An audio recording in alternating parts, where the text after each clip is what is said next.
Padėkos diena minima Amerikoje, kur pagrindinis dienos patiekalas tampa kalakutas. Ką mums šiandien pasiūlys pasigaminti iš kalakutienos, mes ir paklausime restorano Fortas šefo virtuvės Arūno Stoškaus. Labą dieną. Sveiki. Arūnai, pas mus padėkos diena minima, nepavadinkime taip masiškai, bet kai kur yra minima. Mes šiandien visgi norime pasidalinti tuo kalakuto receptu. Ką pasiūlysit?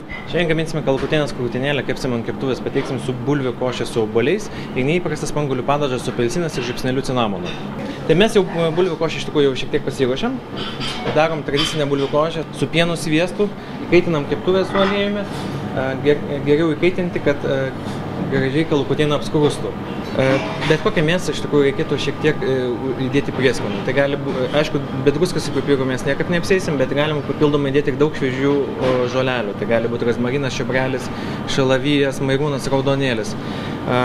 Galime ir česnako įdėti. Mes čia uždėjom tiesiog rozmariną ir čiobrelio. Keptuvė jau įkaito ir tiesiog dedam kalakutieną ir apkepinam porą minučių iš abiejų pusių, tada pašaunam į orkaitę.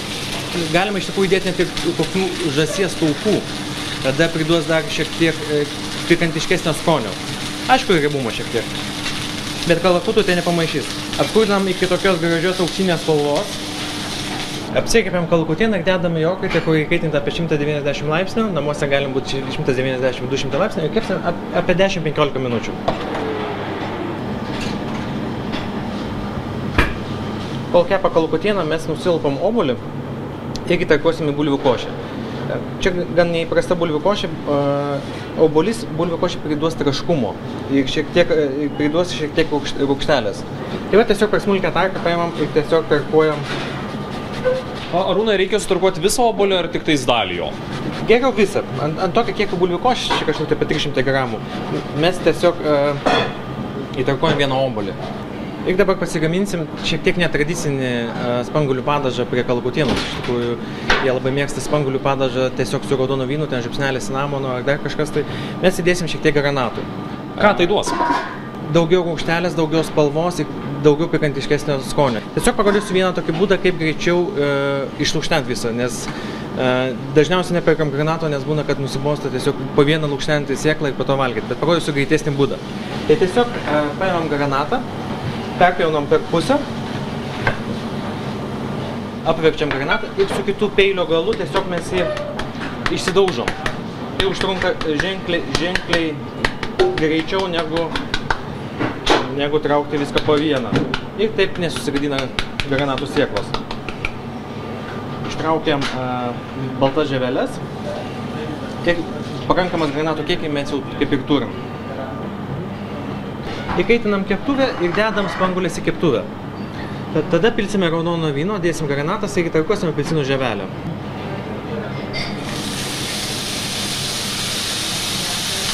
Įdėjom spanguolės, jos nuo kaučio paleis savo sultis trupučiuką.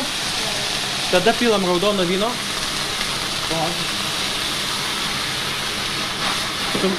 Sumažinam kaitrą. Ir dedam granatas. Ir viską verdam kažkur tai kokias 7 arba 10 minučių. Kai matom, kad šiek tiek jau vynas išgaruoja, tada dedam, įtarkuosim apelsinų žievelę. Galim dabar iš tikrųjų įdėti žiupsnelį cinamono. Ir jeigu patinka, galime įdėti druskos ir pipirų.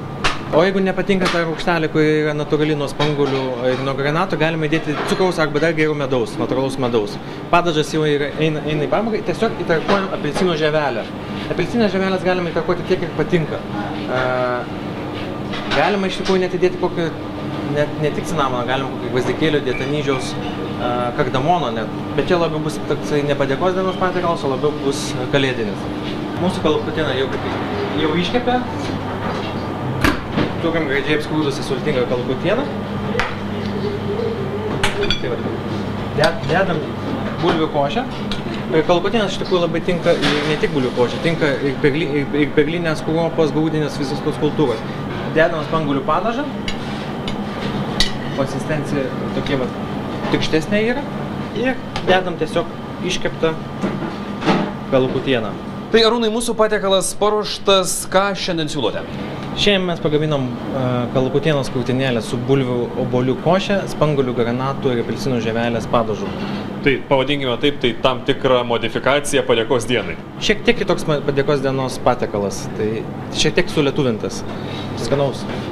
Ačiū Forto restorano virtuvės šefui Arūnui Stoškui. Ačiū Jums labai.